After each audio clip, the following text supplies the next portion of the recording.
బుట్టాయిగూడెం మండలంలోని రెడ్డి గణపవరం గ్రామంలో వెలిసిన ప్రసిద్ధి చెందిన శ్రీ శ్రీ శ్రీ విశ్వేశ్వర అన్నపూర్ణ కనకదుర్గ అమ్మవారు 101వ వార్షికోత్సవ మహోత్సవాలు ఘనంగా ప్రారంభమయ్యాయి. భక్తి శ్రద్ధల మధ్య ప్రారంభమైన ఈ వేడుకలకు పెద్ద ఎత్తున భక్తులు తరలివస్తున్నారు. ఈ సందర్భంగా ఆలయ కమిటీ సభ్యుడు గణపవరం సొసైటీ చైర్మన్ గన్నెన సూర్యచంద్రరావు మాట్లాడుతూ దర్శనానికి వచ్చే భక్తులకు ఎలాంటి అసౌకర్యం కలగకుండా అన్ని ఏర్పాట్లు చేసినట్లు తెలిపారు. గ్రామానికి తల్లి లాంటి అమ్మవారు ఎప్పుడూ ఆశీస్సులు కురిపించాలని ఆయన ఆకాంక్షించారు. ఇక ప్రత్యేక ఆకర్షణంగా ప్రతి సంవత్సరం అమ్మవారికి సమర్పించే లడ్డూ ప్రసాదాన్ని ఈ ఏడాది 30 కేజీలతో సమర్పించినట్లు తెలిపారు.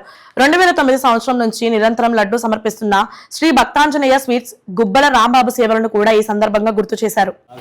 అమ్మవారి గురించి చెప్తారండి 14వ శతాబ్దం నుంచి లిటరల్ కాలం నుంచి కూడా ఈ గుడి ఇక్కడ ఉండేదండి.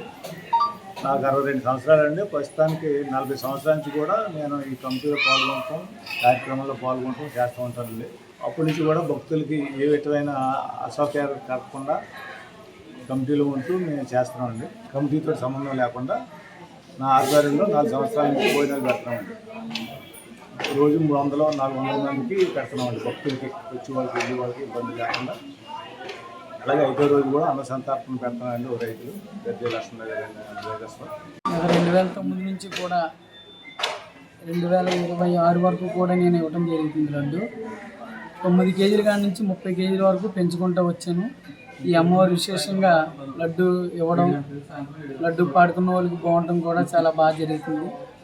అలాగే ఇంత సత్యమైన తల్లిగా ఇక్కడ మనకి నిదర్శనంగా తెలుస్తుంది పాడుకున్న వాళ్ళకి, ఇచ్చిన వాళ్ళకి కూడా. అలాగే మనకు లడ్డు ఇచ్చే కాడి నుంచి కూడా మనకు కూడా చాలా బాగుంటుంది అమ్మవారి నిదర్శనం.